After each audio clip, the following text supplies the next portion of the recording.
গাজা থেকে ফিলিস্তিনিদের নিশ্চিহ্ন করতে শুধু গোলাবারুদই নয়, তাদের ক্ষুধাকেও অস্ত্র হিসেবে ব্যবহার করছে ইহুদি রাষ্ট্র ইসরায়েল।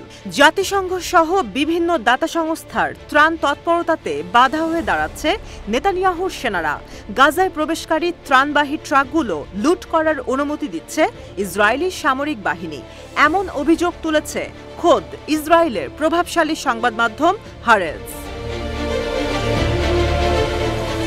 সংবাদপত্রটি বলছে, নেতানিয়াহু প্রশাসনের কড়াকড়ি সত্ত্বেও যে যৎসামান্য ত্রাণ তৎপরতা চলছে, তাতেও পানি ঢেলে দিচ্ছে ইসরায়েলি সেনারা। আটকে দিচ্ছে ট্রাক, লুট করে নষ্ট করছে ত্রাণ। বন্দুকধারীরা কার্ম আবু সালেম ক্রসিং দিয়ে গাজায় প্রবেশকারী ট্রাকের একটি বড় অংশকে বাধা দিচ্ছে। এটি সম্পূর্ণরূপে ইসরায়েলি সামরিক বাহিনী দ্বারা নিয়ন্ত্রিত একটি এলাকা।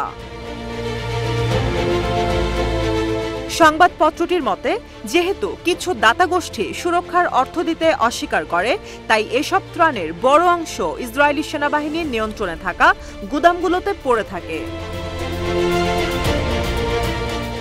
গাজায় কর্মরত সূত্রের বরাত দিয়ে বলা হচ্ছে, ইসরায়েলি সেনাদের থেকে মাত্র কয়েকশো মিটার দূরে সশস্ত্র হামলা হচ্ছে।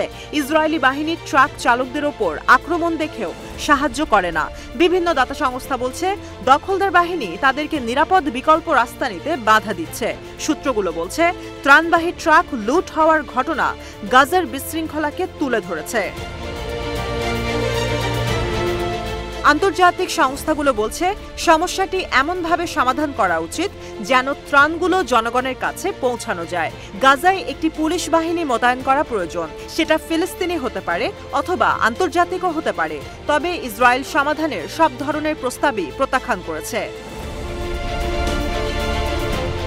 অন্যদিকে গত 13 অক্টোবর গাজার মানবিক সংকট দূর করার আহ্বান জানিয়ে একটি চিঠি দিয়েছে মার্কিন পররাষ্ট্রমন্ত্রী অ্যান্টনি ব্লিংকেন এবং প্রতিরক্ষা সচিব লয়েড অস্টিন। চিঠিতে দৈনিক ন্যূনতম 350 ট্রাক প্রয়োজনীয় ত্রাণ সরবরাহের সুযোগ দেওয়ার জন্য বিশেষ করে আহ্বান জানানো হয় ইসরায়েলকে।